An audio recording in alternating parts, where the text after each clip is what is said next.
This is our Suburb Help Report for January 2023, and we'll be looking at what property investors need to know when they're looking at investing across this country. In this episode, we'll be discussing green shoots in the property market. Yes, you heard me right. It's been all doom and gloom throughout 2022 with regular predictions of 15% price falls, but the data is suggesting a different story in some parts of the market. Welcome to The Elephant in the Room. This is the podcast where we love to talk about the big things in property that never usually get talked about. I'm Veronica Morgan, real estate agent, buyer's agent and buyer's agent mentor, co-host of Foxtel's Location Australia, author of Auction Ready and co-host of Your First Home Buyer Guide. And I'm Chris Bates, mortgage broker, recently ranked number 5 in Australia out of over 18,000 brokers in the annual MPA Top 100 Mortgage Broker Awards. Before we get started, I need to let you know that nothing we say here can be taken as personal advice. We always recommend you engage the services of an appropriate and experienced professional. So this month, we've asked Kent to see if he can see any areas of the market where there are signs to support the view that the worst is behind us. So can you kick us off briefly by explaining how you tackle this challenge, Kent? Yes, what I've done is I've taken our statistical area 3s, we call them SA3s. I've taken a rolling 90-day sample and I've looked at that over the last couple of years, and I've taken the peak and I've looked at where it's bottomed out and where those prices are starting to increase again. So to enter the list, I've set the criteria of it needs to have increased by 2 consecutive months. So the price, the SA3 rolling median needs to have increased month on month, so 2 consecutive months of increase, and the inventory level for that SA3 needs to have decreased. So that's how I came up with a shortlist. Then what I've done is I've swept through those and visualized all of the charts, had a look at all the charts, look at the listings, look at the sales, and I've selected some that I've got a lot more confidence in that they are going to continue to increase, and others that are most likely to either marginally increase or be fairly flat into the first few months. So they're all looking okay. There's a list of about 35 SA3s that have made the shortlist. How many, just to give us a bit of context there, how many properties do you think would be in an SA3? There's 350 SA3s around the country, and give or take, how many properties in the country? About, I think we're up 10 to million, about roughly. 10.5 million now. Yeah. So yeah, just divide those two. So About 30,000. yeah, give or take. So some go a lot higher than that. Yeah, for So sure. if you look at the ABS data, they do give you the range on their website. I think they go 30 to 100,000 or something to that effect. So they do vary significantly in size. And in terms of the geographical spread, some of the regional rural ones have a really broad area, whereas you get into the inner city and they can be quite condensed. So yeah, one of the most condensed ones, say Eastern Suburbs North, which kind of kicks in north at Clovelly up to the harbour and then into the city there. So we'll get into what patterns you've seen or interesting anomalies as well. So patterns and anomalies, you like both ends of that. But also, just before we get into that, you're talking about 2 months of consecutive price growth, but also low inventory. One of the reasons that we've got low inventory across the country at the moment is because there's a well-publicised downturn. And I guess we're recording this in December. We'll be releasing this episode in January. So if we get a little bit confused, sound a bit confusing when we're talking about, please bear that in mind, that we're looking sort of what we're seeing at the end of 2022 and what this sort of might lead us into 2023. But so we have experienced across the country well-publicised stock shortages of new listings, right? And that often happens because when the market downturns, people think, okay, if I don't have to sell, why would I? Why would I put my property in the market if I'm a discretionary seller and I'm not guaranteed of getting my price? So that often props up a market and it holds markets sort of to be more firm or more stable because you don't have this sort of mass selling. So I guess one thing I just want to put in the back of your mind, so as we have this conversation, is that if prices started moving northwards in some areas, maybe that might precipitate a flood of listings, which might kill it again. Anyway, let's just...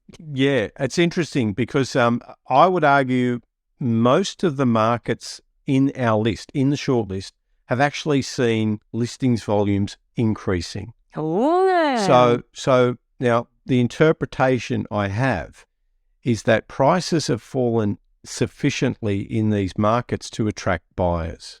Yeah. So a lot, especially some of these very expensive areas, highly sought after areas. So you've got a number of these markets that have fallen, and typically the average price that they've come down by, I'm just having a quick look here, about 15%. So of this short list, the median's fallen by about 15%. But some of them have fallen much higher. So you've got areas that have fallen, say, 30-odd% or 33%. You've got a couple of blips in there that are higher than that are just odd distributions because they're their rural locations. So I'm not going to worry about the ones that had the 40%. That's irrelevant. But there are a number in here that are 20-odd% up to 33%. So the 33%, for example, Chatswood Lane Cove area, that's a pretty sought after marketplace. So a lot of that's compositional. So to your point, what we're seeing more and more now is that a lot of people who are in the market, established owners, know not to sell in downtimes. So they hold back. So you can see a significant compositional shift in many of these markets. But with regards to listings volumes, the surprising thing is a lot of these markets have seen increases in listings, but what we're seeing is demand keeping up with that or starting to surpass that, suffice to bring inventory down. So it's an interesting analysis. There's always lags to all of this stuff, but there's a couple of areas. What I'll do is when we go through the list, I'll pick some of the ones that I've got a lot more confidence in and others that I've got less confidence in because there could be an anomaly. It could be a blip. Things could turn, especially those that are still seeing increases in listings. So all it might take is just that little bit of a downturn in demand where listings are still building and things could turn for the worst. I think that compositional bias is a real issue in downturns where people can perpetuate a negative news story very easily because you're talking there Chatswood, right? Like you could easily say, right, that Chatswood SA3 has had a 33 drop in the median value. Whereas, you dig a little bit deeper and go, well, a lot of people in houses are sitting on their hands. In that area, there is a lot of apartments and they're transacting more than the houses and it's bringing down the median. And I think this is just a danger right now. There's some big people out there, peddling the falls in median values, etc., but not going to this detail that we're going to do today and not talking about what's actually happening on the internal dynamics of those markets. What's happening to the housing markets versus the apartment markets. Where are we starting to see support? Where are we not starting to see support? And I think that's the educated conversation right now, not just, hey, prices are falling, they're going to continue to fall forever. So I was really interested because we're on the ground of seeing this. I think the falls in a lot of our clients are that high income couples and family market. As you know, they're the markets that that went up the most, but also fell the hardest because borrowing capacities really impact them. They were really stretching. A lot of the clients that they were backing, they were going to earn more money in the future. So they're willing to take on a big multiple income today because they know in 5 years' time, their income today is likely to be much higher because of promotion or, etc. So they've a lot of that sort of upgraded market and even the first home buyer have had to reduce their budget significantly in these markets. But once those adjustments happened, which is almost flown through, they're now saying, okay, well, I still need to get on with it. I still want to buy my first home. I still need to upgrade. But I'm not going to look at that area anymore. I'm going to look at this area. And I'm not going to spend that. I'm going to spend this because the rates are going to be higher. And they've also been out in the marketplace. A lot of them have been burnt from 2019, 2020, 2021, haven't bought, or even the start of this year. And they're just like, well, now's the time to actually take advantage. I don't want this window to close on me. And so we're already seeing the buyers' mentality and the urgency is completely shifted, which goes along the lines of what we're going to talk about today. Yeah, look, that's a really good point. I did an analysis of just the capital city areas. So I grouped all the SA3s that belong to the capital cities. And I did this as of October. And I split them up by price band. And I looked at how far since their peak, what's the average fall since their peak. The under 750K market was really surprising. Now, the bulk of these are in Adelaide and WA or Perth. But the average fall there was minus 6%. Whereas if we go right to the other extreme, which is the over 2 million, there were a sample of 14 SA3s that were in that over 2 million mark. That fell by minus 17% on average from peak. So you can see, and when you look at all the price brackets in between, you can see the next one up, 750 to 1 mil, minus 10%, and then the other end going down, minus 14. So the biggest loss, the biggest change in price was the over 2 million. A lot of that 2 million plus market, however, there's massive compositional shifts that go on there, massive. Whereas there's a lot less shift in those lower price markets because they're fairly homogenous.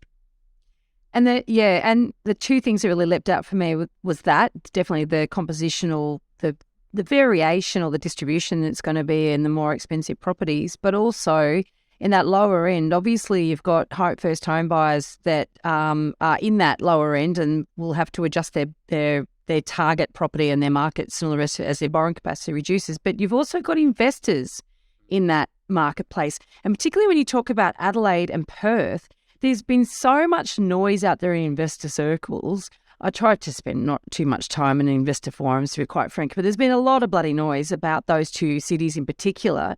And there's always the affordability conversation when it comes to investment. Oh, where can I afford, a bigger property? Or it doesn't even make sense if you really pull it apart, but it's the way that the mentality goes. And certainly, a lot of that chatter has been around Perth in particular, and I know Adelaide as well. And before Brisbane went crazy, it was Brisbane. It's the same thinking. Yeah, it's true. And with that affordability, my preference for affordability is to look at the local household income level and then express that as how many years to buy. So Demographia have theirs. And you effectively say, well, how many years of household income does it take to cover the median?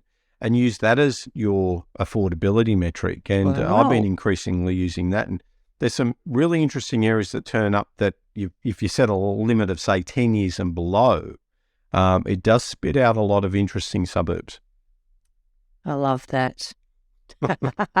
Okay, so let's get into some of these suburbs these SA3s, that are showing green shoots. Talk us through what's happening, what you're seeing anyway. I'll focus on some of the ones that, when I look at the shape of all of the data in terms of listings volumes, look at prices, look at inventory and the trend, the ones that I'll talk about first up are the ones I've got a lot more confidence that this trend will continue. I'll maybe start with one that you're more comfortable with. Sydney inner city, an example suburb, Newtown. Oh. So when you look at that, and I thought it's a great one to start with, it's obviously one of the more expensive ones. And when you look at this list that I do have, 77% of the areas are under 1.5 mil. So a lot of the ones that are being, we'll call it resilience, it could be resilience, but it could also be how attractive these markets are, because especially if you're in one of these markets that are highly sought after and they genuinely have dropped by more than 10%, there's a lot of buyers out there who can afford to buy and would like to buy in those areas. And they've been so tight for so long. So to see listings go up in some of these markets, people have been waiting for that for a long time. So we had a client buyer. buy in around Newtown on the weekend. The house, there's no way in the world they would have been able to buy this property last year. The competition would have been too. It's a massive north-facing block on a great street. And, they already live in the inner west, but they've just had they've got a child and they may have another one. And, they've got a smaller terrace somewhere else in the inner west, but it didn't really make sense. It was like a really well-done 2-bed. Didn't really make sense to, throw a 3rd bed and make it all, dysfunctional basically. So they had to upgrade, and they were in a position where they're doing well financially. One's in a business, one's got a job, but and so they're a must-do upgrader. But they are looking at the market and going, let's not try to time this to perfection. Let's just try to get a really good asset, and let's just wait for that right block of land. And then when it is, let's just go on. And so that's the shift, right? Like 6 months ago, they would have been like, oh, interest rates are going to go through the roof. We're really scared. Now they're like, actually, prices have corrected. And now I actually have this opportunity to get into an upgrade where I couldn't do that last year because the market was too hot, and I don't want to miss the opportunity next year. And so I can already see why that aligns to your story there, Kent. Yeah. Because people are looking at it like that. Newtown's a forever home suburb. This is a suburb that people don't want to, miss that opportunity. And, if they can potentially get in before competition really builds. And I think the prices looks like it's come down by around 18% since its peak. So that's my current figures. This one in particular probably was over 20%. And so it's mid twos to definitely over 3 last year. And so it's a big drop that that someone's looking at it, and that's why I think you always find flaws in these suburbs is because people are actually now looking and going, actually, it's really good buying compared to what it was last year. And that's started to change people's desire to take on risk or to take on a bigger mortgage because they see value in it compared to what it was in the past. It's been over a year since peak. So it's had a full year to correct and for people to start to get excited to re-enter. Yep. So that was the first one. I'll go down the list now from the top down. So Rockingham in WA and Albany in WA. Now, these guys haven't fallen significantly because they're not high price. So I'm going from the lowest price now through up. Another one in Jandakot's a suburb. I don't know if it's pronounced Coburn or Cockburn. I'm guessing Coburn. Yes. Another one, Preston. This is a suburb. An example suburb here is Preston in Victoria.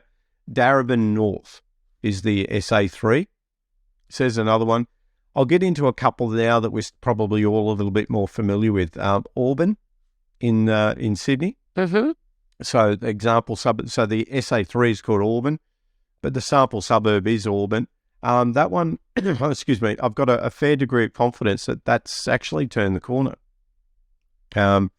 And the prices there in November 2021 are about 1.3, and I'll go through to where it is right now. It is about 1.3 now, so it's kind of just back to where it was. The next one is Mudgeeraba Talibudgera, so up in that southeast Queensland pocket. Those areas are very diverse. Price there about give or take right now it's about 1.3 million, the median for that SA3, and it peaked about 9 months ago. So it does look like it's turned the corner as well. It has lost about 8%, so not a massive drop, but enough to obviously entice people, and it's still attractive. People are still exiting the cities and still doing their move. I know that there's been some headlines saying the other, but I don't see, a lot of people downsizing. They don't want to, still stay in the same suburb. They're looking to go somewhere else. Broadbeach, Burleigh is another one. So that's that particular market there, that fell by 21% based on my data. So we're talking houses or apartments there? Houses, only houses. Only houses we're talking, yeah. I would say we've had a couple of clients buy up the Gold Coast region recently. And it's just taken time for some of the people looking to migrate, out of the capital cities just to get the confidence with work, to get transfers with work. Maybe it's things, with babies and maternity leaves and new jobs and, finding a place. It's just, there is a bit of a lag effect where I think some of the buyers who are wanting to make these big lifestyle shifts, and that's one of the pockets, obviously Sunshine Coast, Gold Coast, Sunshine Coast, even another one up in Byron recently, etc. So, they wanted to do it for the last few years. It's not to say they've just been late to the party for just, just sorting out the logistics of it. So, The Richmond Valley coastal area is in the list, but I'm not confident enough. So it's there, but there's a possibility it could be a bit of a data blip.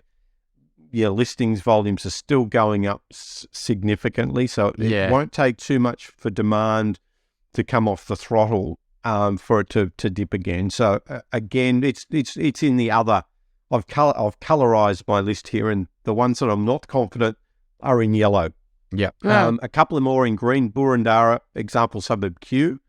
We're starting to get into the 2 million plus market now.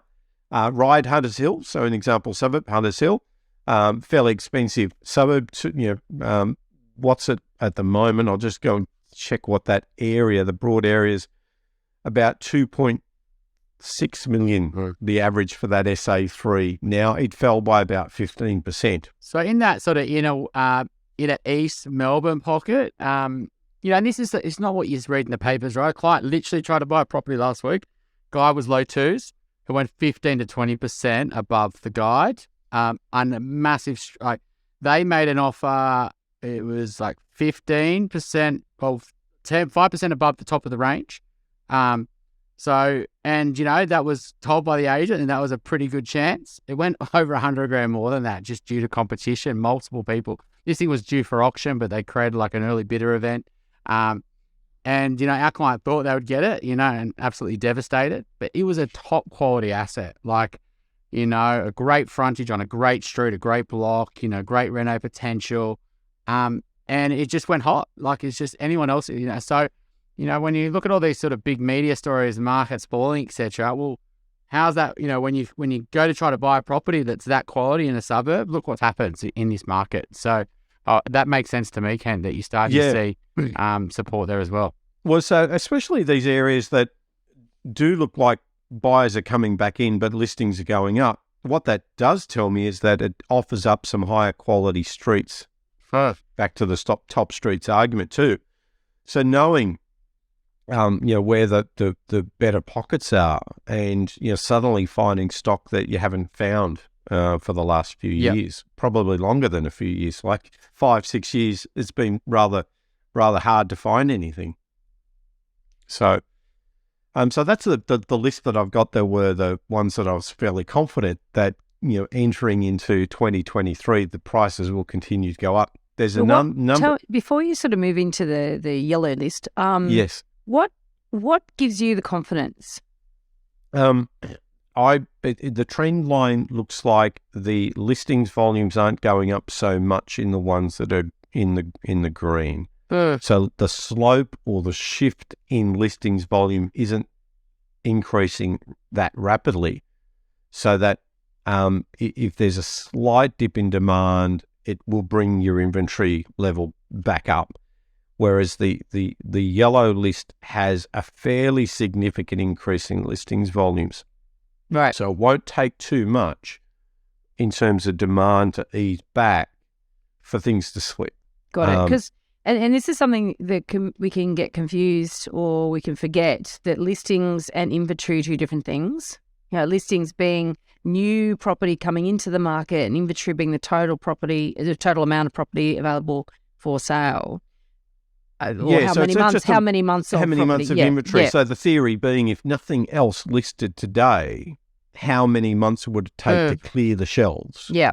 And and typically I always used to say equilibrium 4 to 5 months, but I probably lower that now. Way too long. Way too much. So I've changed that now. A lot of the literature, a lot of the American standards still say 4, 5, 6 months. But I'm going to probably argue it's a bit lower now. 3 to 4 months is probably where we're at for equilibrium. But we've been faced with so many markets that have been 1 and 2 months. We've still got a lot of suburbs that are below 1 month of inventory. So just because the headlines are saying, the market's in a state of bother, there's a lot of suburbs that are just so tight right now that it's no matter what, it's hard to buy. Yeah. And it's an interesting, being on the ground, seeing this in some of these areas. It's always interesting when you do read a headline, you see that bears zero relevance to what is going on here. And then yet there's a portion of the market that will be reactive to those headlines and not understand the nuance, which is why I just think it's so good you coming on and that you can actually help lift the lid. I mean, the feedback we get from our listeners on these episodes is fantastic, because it really is about nuance. It really is about asking better questions, being curious, not taking these headlines as face value, And that's why some of the commentators, I was yelling at the newspaper or yelling at the little screen or the big screen or whatever when I'm hearing about it, because it's just fails to take into account all this sort of stuff. And if people make decisions based on that aggregated data, then they're going to make bad decisions, poor decisions. But this is all in, good meaty stuff. But Can we flip that on the I head, understand Ken? the podcast format suits this type of discussion, in-depth Yeah. Of review, course. whereas a newspaper really has to be about a headline and a story. Can I we get it. flip you'll- I'm going to put you on the spot here, Ken. In terms of that, can you flip it to the reds and see where, you're still seeing some price grind. You're seeing, inventory stack up, right? Price, medians are falling. Maybe not also compositional buyers. Like this is literally, prices just continue to fall because, if rates stay high, these suburbs, people will start thinking, do I really want to go into a 6% mortgage, and something just for our listeners to know right now, bank discounts are basically counteracting the rate increases. The discounts we're getting on new home loans is just unheard of. Like it is ginormous compared to what the discounts were 6 to 12 months ago. And the margins the banks are making on new customers is so tight now because they're having to provide bigger and bigger discounts to new customers. Even if you just got a mortgage and you call up your bank, you could probably save yourself anywhere from 30 to 50 basis points by just giving them a call.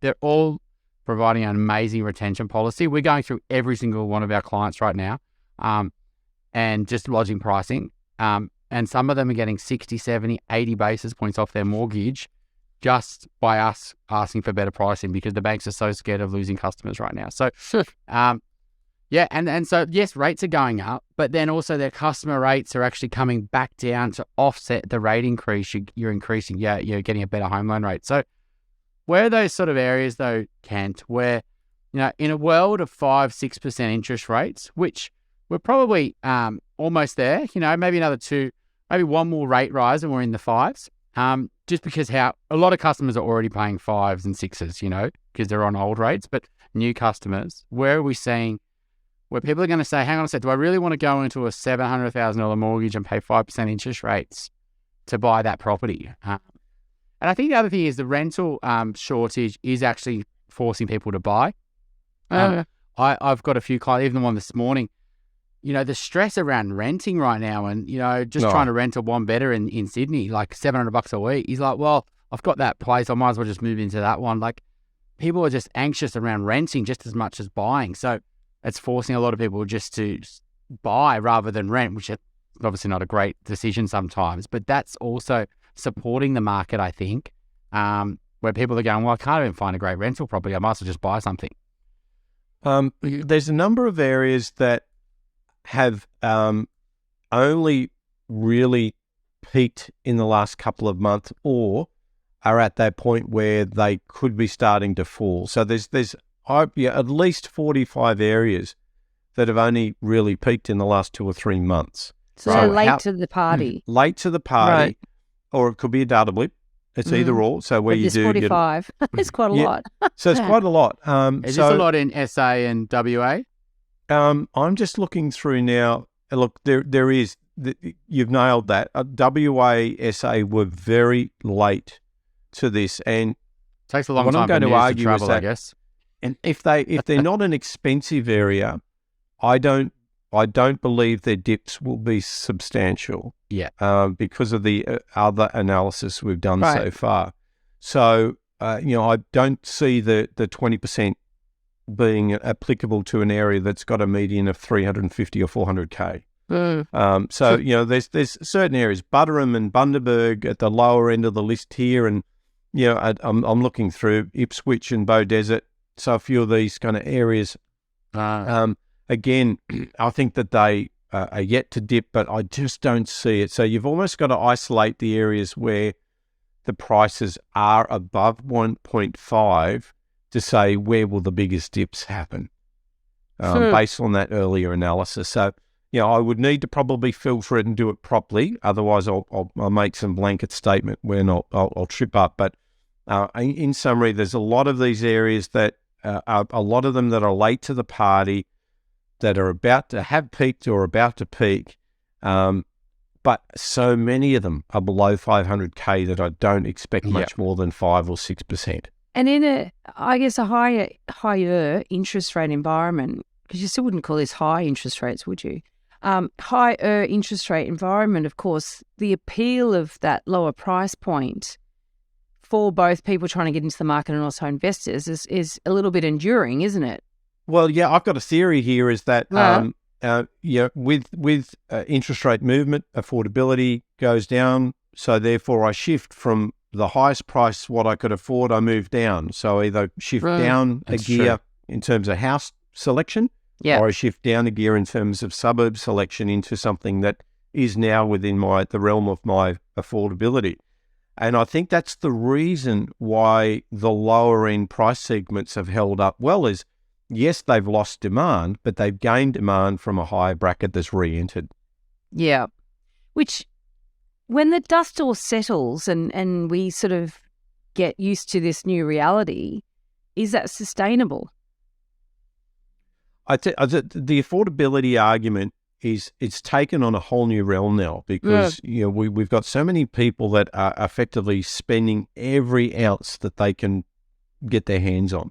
In terms of rent, the same. So rent's probably a more pure market to analyse this stuff. And if you do the correlation between household income and rents, it's amazing how correlated those two are. Whereas the correlation with mortgages is what's my borrowing capacity and what the mortgage size is. And what throws the model out is obviously people have already got asset. Yeah. They've already got wealth. So it's, so it's second, third home stuff. And that throws your models out. Or they just could have bought it 10 years ago and so it's still worth what it's worth, but their mortgage is tiny. Yeah. So I think affordability has got a lot to answer for now, and this is going to have a flow-on effect to how housing market dynamics work. People will be chasing affordability. They'll be chasing the different asset classes in the city because they cannot afford a house. So that's suddenly going to change unit markets like we've not seen before. It already has. So, whereas I'd shy away from units on the podcast a couple of years ago, I've got a slightly different view now because people can't really afford a $2 million house in Sydney. Well, that's always been an argument, and Chris and I have often talked about this in Sydney specifically because of that, the high cost of houses in the inner ring in particular, and people face that choice between a commute or living in a unit. And so we have seen a higher, acceptance of unit living amongst people that are faced with that choice and have chosen to stay closer in. And that has actually, I've seen certainly on the ground, quality apartments, highly competitive. I mean, even at the moment, clearance rates the last couple of weekends in Sydney has been just over the 60% mark. So that's just, that's come down actually on the average since the end of July. We've been well in the 60s for most of those last few months. So we're just nudging into that sort of balanced market territory rather than being a buyer's market. Yeah. And so a couple of auctions that I've been to recently, one was last weekend, it was an oversized 2-bedroom, 2-bathroom, 2-parking apartment in Surrey Hills, and 4 registered bidders, all of which, including us, got our hands in the air. And the owner, we were acting for an investor, we were outgunned by owner-occupiers, and quite a few parents, I think there's parents involved as well. But, that's such a quality asset, such a rare asset, getting that size of property. The location was absolutely A grade, and the double parking. And as I said, you rarely get to an auction where you got 4 people register and all 4 get their hand in the air. You never see 100% people putting their hand in the air. And yeah, sure, in a hot market, maybe we would have seen 15 people register. It's certainly the sort of property we would have seen a lot more people register, but everyone that registered was active and able to go for that. And you would think that some of those people looking at that could have been in the house looking for houses as well. Yeah. But, this is bigger than a house, certainly bigger than a house at the same price. I do think people are getting a little bit more, what's the word? A bit imaginative with their search. They are saying, look, maybe that stereotypical, let's just get a house. Actually, maybe we, under higher rates, maybe we should try to find a house, a townhouse that's got 3 or 4 beds. It is making people feel a bit more cautious and making people say, look, can I get a housing solution rather than the aspirational? But they're still being super picky. So they're saying, look, I'm going to go for that, but it's got to tick all these boxes for me to make that compromise. But we're definitely seeing that. We saw, a client that was typically a house buyer buying a townhouse in the inner northwest pocket, I guess you call it, of Sydney a few weeks ago. And part of their decision was, if we go for the house and we do get more rate increases and we do need to, and building costs stay high, how are we ever going to afford to renovate it? No. So maybe we get this townhouse that's, pretty good. It's got great bones, great location. And then maybe we renovate that cosmetically to more our taste over the longer term. So it's a more cautious option. And technically, it's actually a really good townhouse, but they were super picky. It's great aspects. It was a good street, great privacy. And visually, it wasn't a really cookie cutter one that, would ages really badly. So, I think that's what high rates do. It makes people more picky. It makes people more cautious. And so it's really a flight to quality, and if you right under high rates, you will only take bets on things if you really back them from a lifestyle point of view and also an investment point of view. And so it's a real danger time for things that, don't have those qualities. Can I say that in Sydney, we saw exactly the same behaviour back in sort of 2014 and 15?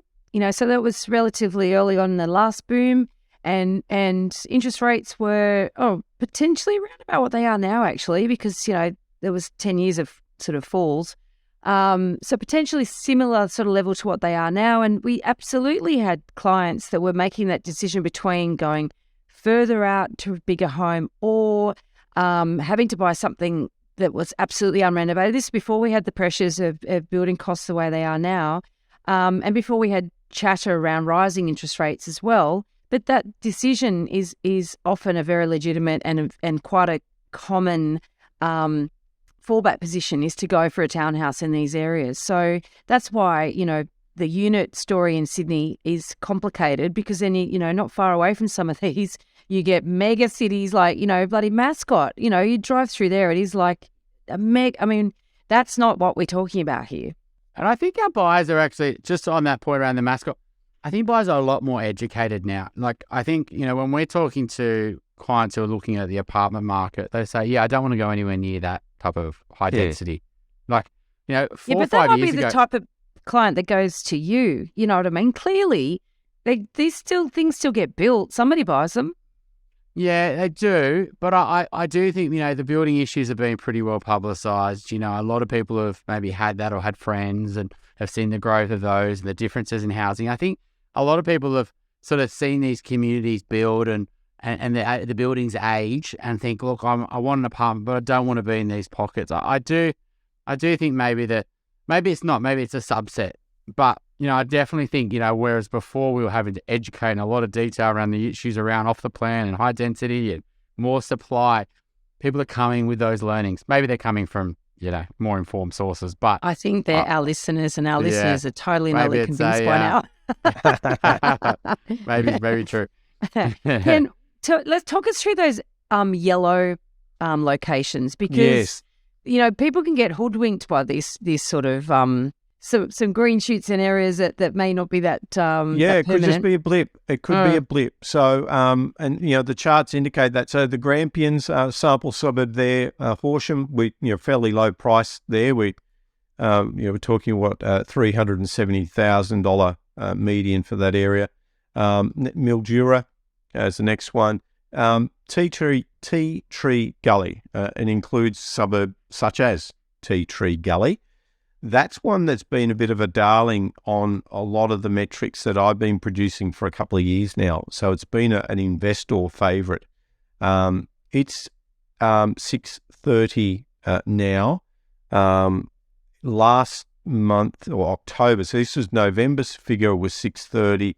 Prior to that, October 615. So it's having some strong growth in the last couple of months, but the listings volumes are still going up at a fairly significant rate. So hence why.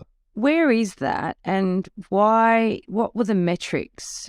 So, obviously the metrics that I'm using here are how many months has it been since its peak. So I've looked at the SA3 rolling 90-day median for houses. No, sorry. I mean, you said that it was one of the darlings of, for investments for some time. For the investment. Yeah. Okay.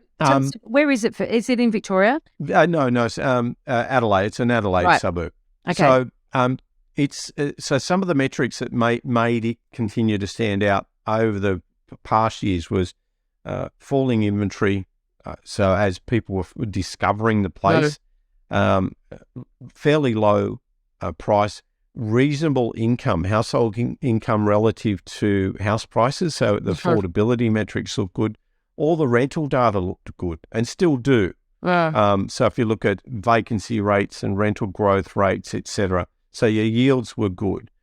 So it ticked a lot of those investor boxes. And then it still had appeal because of its price, still had appeal to a lot of people locally, first-home buyers, etc. Yeah. And so now, you're seeing inventory rising. Is that driven by stock or driven by days on market? No, I've got inventory slightly falling, but it's in an environment or a situation where listings volumes are still fairly significant, so it won't take too much for that demand just to ease off a little bit. Now, it's a possibility that it could continue as green shoots here.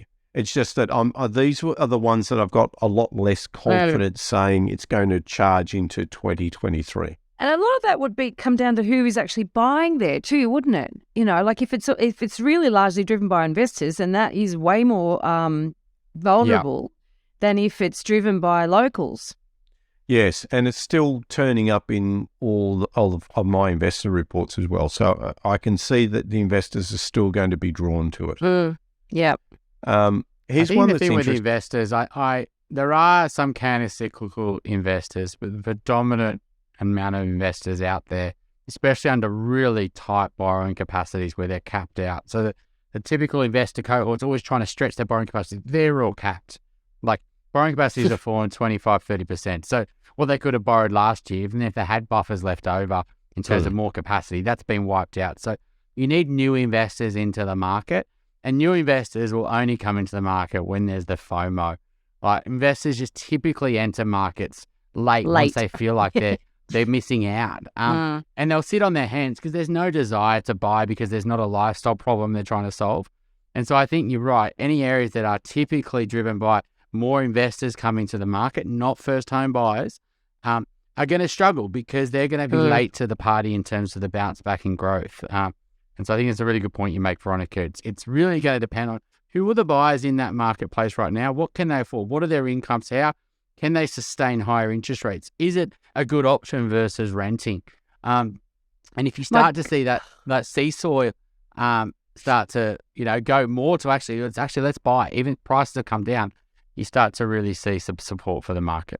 You've actually just, my light bulb has just gone off in terms of, this is why with Suburb Help, we talk about really investors need to find good local specialists who understand that local area and can buy the best possible asset in that local area for you, right? Whereas if you go to the sort of buyer's agent that uses data to determine where to buy, you run the risk of buying in an area that then becomes overinflated because too many investors move into it. It's almost like you need to ask the local agents, how many interstate buyer's agents are buying here at the moment? And if that answer is, quite a lot, do not buy here right now. Absolutely. I mean, what do you think about it? So what if investors go into these areas because of high yield, right? And so then a lot of investors, buyers agents, brokers, I guess you more call them, right? Will go buy there because it's easy, to be honest, and they can do multiple transactions. So they can clip your ticket multiple times, and it's not hard for them to do their job, right? They just literally go online, find that property on no competition, they make an offer, they pretend that they bought it under market value, and then they create this sort of, there's multiple buyers agents in there because yields are high, so it's like it makes sense, easy sell to an investor, positive cash flow, it's not going to cost you anything, right? Then they go there and then they completely shift the composition of the suburb where there was only 20% of the properties that were available for rent. Now there's 40% of the properties available for rent. So then rents will fall and then yields are falling. And then the investors don't go there anymore because the buyer's agents go, well, the yields aren't great because prices have gone up and yields have fallen. And so now you're having to sell these more expensive investment properties to home buyers who don't want to pay that. And then you see price falls. With rental volatility really kicks in above 40%. That percentage might even be smaller in a more remote location. So saturation. I've got one that is really interesting, the Great Lakes SA3, which includes Foster, which is a great spot for retirees, and it's a relatively expensive area when you kind of look at surrounding regions, surrounding markets. It's fallen by 24%, the median, the rolling SA3 90-day median. So it's fallen by over $200,000. So that's interesting. Listings have gone up. The question now is, will demand? But it's been about a year since the peak. It's a long way right from Sydney. You're talking it's a good 4-hour drive, 4 I would hours. think. Yeah, exactly. We're actually, it's not a commutable. It's not one of these, and it'll be, 25 years before a fast train goes there. Near well, it wouldn't there even or go there, would it? It would stop at Newcastle. It wouldn't go up there. So it's like your second wave sea and tree changer went that far. Yep. Yeah, it's a retiree. It's a good retiree location. It always has been. I don't think it'll change from that. It might also suit the digital nomad. But, I think a lot of digital nomads now are looking at Thailand. So yeah, why stay in the country? God, when you can go anywhere, say within a 2 or 3 hour time zone. Do you know, there was an article in Domain a few weeks back that where they commissioned some research around the sea and tree changes and their attitudes to, whether they'll be going back to the cities or not. And if I just quickly read you something, this has said 94% said that they who undertook the pandemic sea or tree change were happy with the decision. However, their behaviour or their intended behaviour belied that, because 68% were now planning to move back at some stage, 23% expecting to do it in the next 1 or 2 years, and 36% already in the throes. And in addition, so it says that 94% were happy, but however, 29% of those who moved found that coastal, regional or rural life just didn't meet their expectations, and 20% were being summoned back to work in the office. So if you went that far on your sea change, and you call back in the office, you got no hope of staying there. Yeah. And if you're young, you probably get bored, if you're under 30.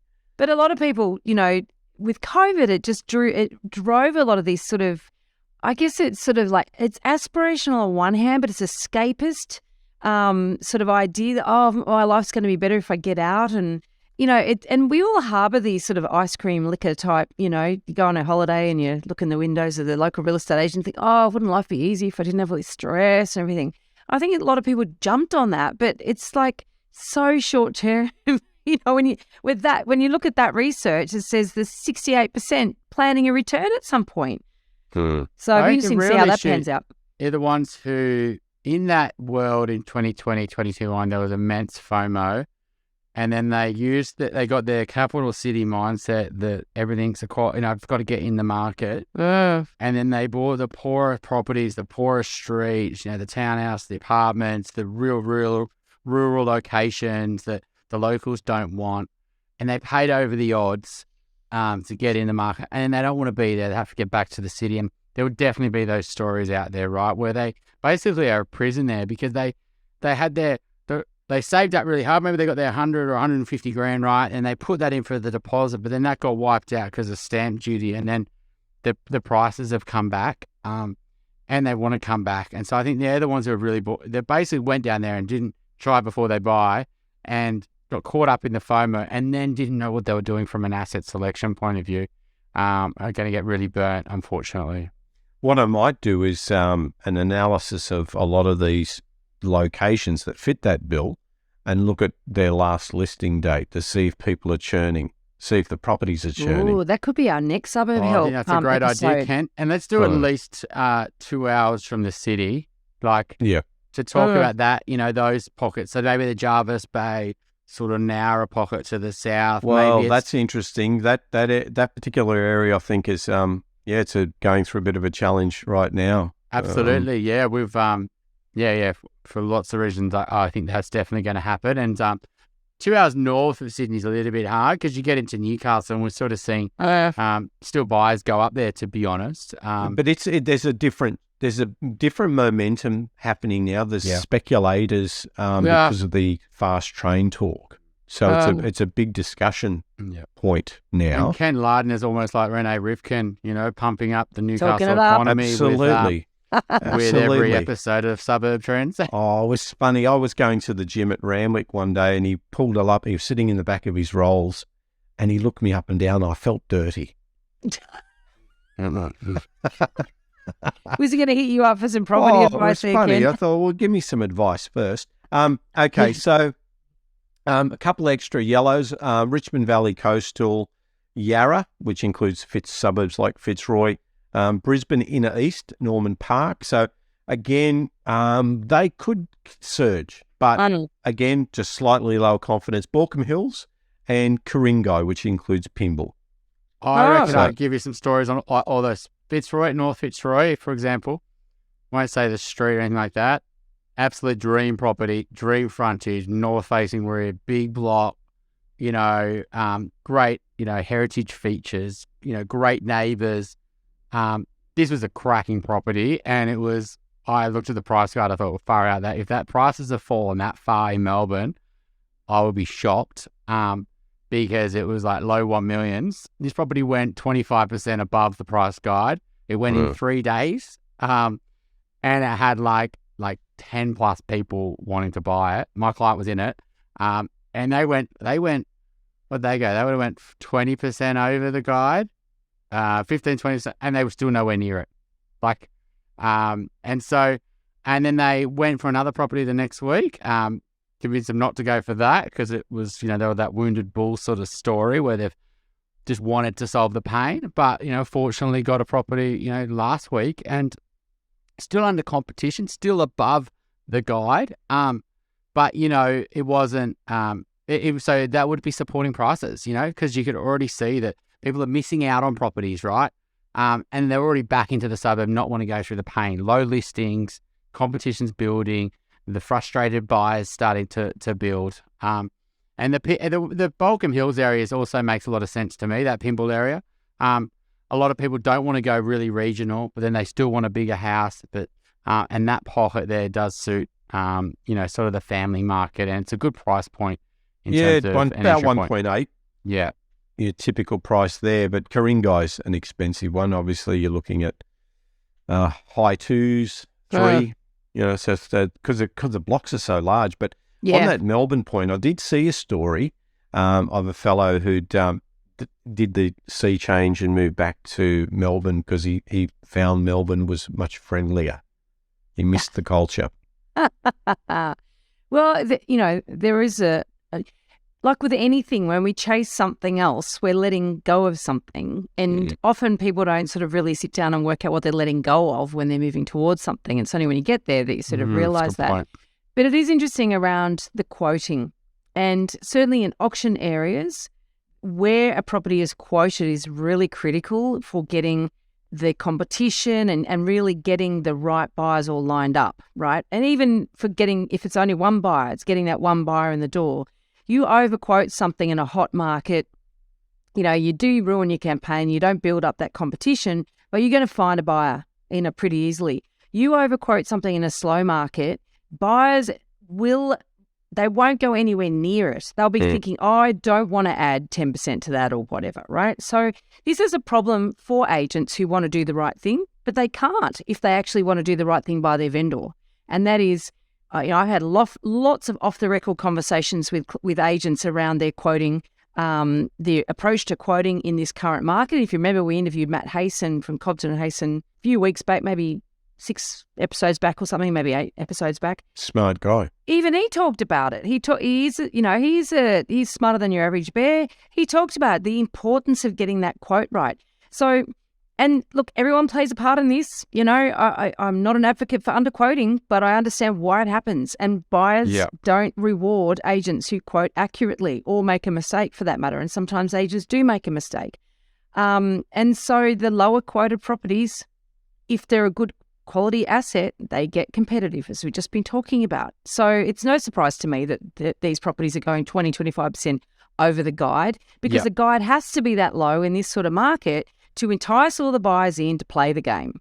And so buyers, if you want agents to stop underquoting, you got Buckley's.